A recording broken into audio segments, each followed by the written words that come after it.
Hey, I'm Caleb with Minx Woodshop. I'm going to give you a review on this Delta 10-inch contractor saw. Ever since I got it, I've had some people asking me if I would do a review on it. You may or may not know. I did a review on my old Harbor Freight table saw, and that is by far one of the most popular videos on my channel. No, almost 2 years I had that Harbor Freight table saw. It did the job, but I had been eyeballing this particular saw at Lowe's for almost the entire time I've had that table saw. And I'm going to go over what is appealing about this saw, maybe some things that could be better or improved, just its overall functionability. Let's start taking a look at it. I don't know the exact model, but I just know that it's just Delta 10-inch contractor table saw. It's going to run you about $600. Price tag is $599.99. Everything that comes with the saw is, of course, the rib fence. It comes with a push stick, a miter gauge, and it comes with a blade guard. And you get a wrench for replacing your blade. And it, of course, comes with a blade on it.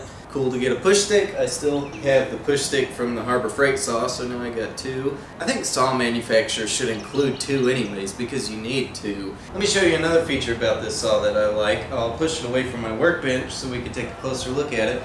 And it's got a kick on it that you can lift up so you can make your saw portable. What am I hitting, eh? And right here you have a designated spot for the push stick. I just set the Harbor Freight one here, and I gotta be 100% honest with y'all, I don't know what this is for. Maybe it's for that? The miter gauge has its own storage spot. It's there. I guess I could read the instructions a little more closely. And here's this down here. The saw, you just flip it up and you can't move the saw around. Do like so, and it's ready to move around where you need it. This is the other side of the saw, and right here you have the blade changing wrench. I don't feel like unscrewing that all the way, but when you're not using it, so that's a really cool way so you don't lose it, because if they didn't have that, I would 100% lose that, because I've already lost both the ones that came with the Harbor Freight one. This lever here is for adjusting the tilt of the blade, and you just loosen that up a little bit, and it's very smooth. Now, I will say, when I was reading reviews for this saw on Lowe's website, somebody said that they had read that there was storage for the miter gauge, and they couldn't figure out where that storage is at.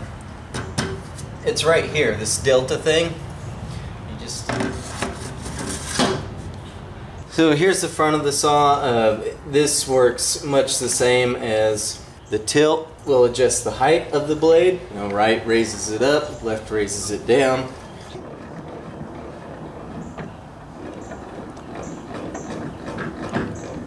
It's very smooth.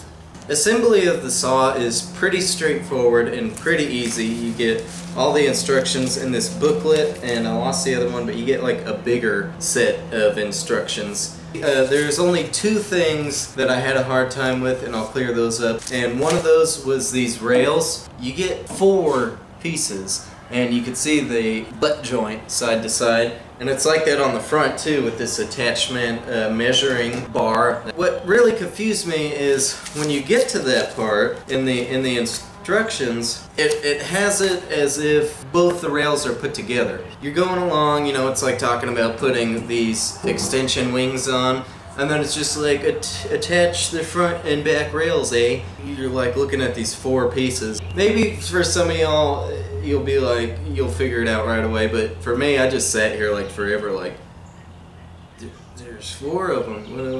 What do I do, eh? Finally, I did what I should have done, and I watched a guy on YouTube assembling this.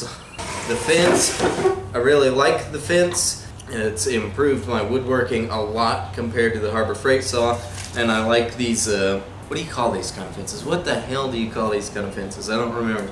But I like that I have this wide area up here so I can put, you know, cut off pieces in there. I could put a pin right there while I'm working. Tuning this up to be square with the blade and the table was pretty difficult, because in the book, when it talks about it, the only thing it mentions, and this is pretty heavy too, the only thing it mentions are these set screws here. You got these plastic set screws, and it just says adjust those to align the fence. And that's all you get. And so I thought, okay, I don't know how that's gonna adjust it parallel. To me it seemed like it was either lifting the back end up or lowering it down. And what I didn't realize, and I'm sure some of y'all will, is as you adjust these set screws, it adjusts the tilt of the fence, and you want it to be 90 degrees to the table. And so I figured that out, and I got it 90 degrees to the table, but I thought, how the hell do I make sure that it's perfectly parallel with the blade? Guy on YouTube showed that you have 2 set screws up here as well, one here and one here. And you gotta have like those little Allen wrenches, and you adjust that to set it parallel. And so I've had this saw for probably about 2.5 months. To be honest with y'all, I think I may have to retune this. As you can see, the fence is still tippy, and it just seems like so many of the guys that I watch on YouTube can just, their fence could be over here, they need to make a cut right here, and they just move it from the back end to where it needs to be and lock it down. And I can see that this doesn't look square. So I usually find with a little bit of finesse I could get it back as it was. So it seems a little wobbly. It didn't seem that bad when I first tuned it up.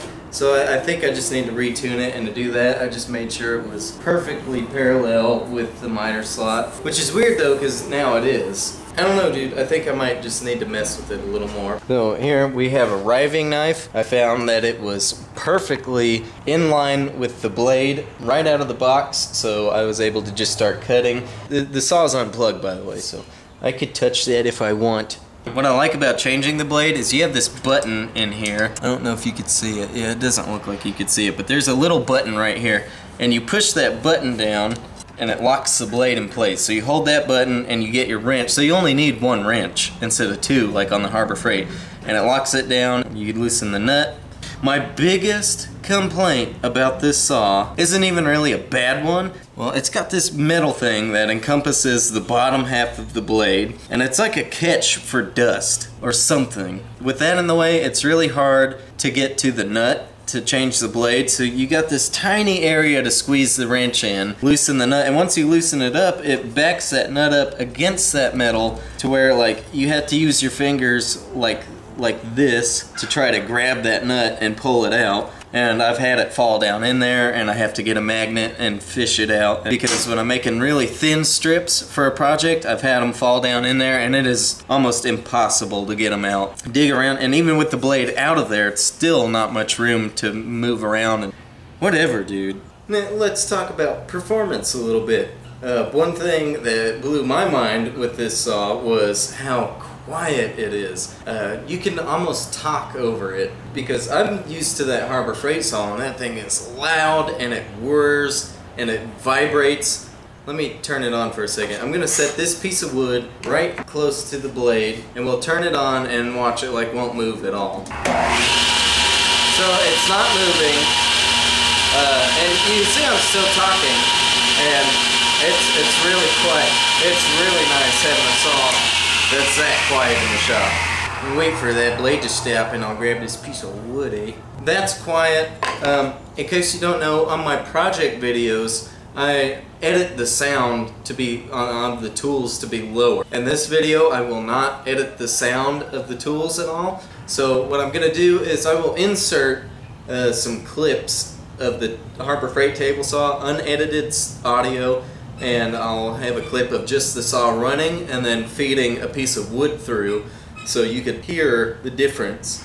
So you heard how quiet it is then, let's hear how quiet it is when cutting a piece of wood.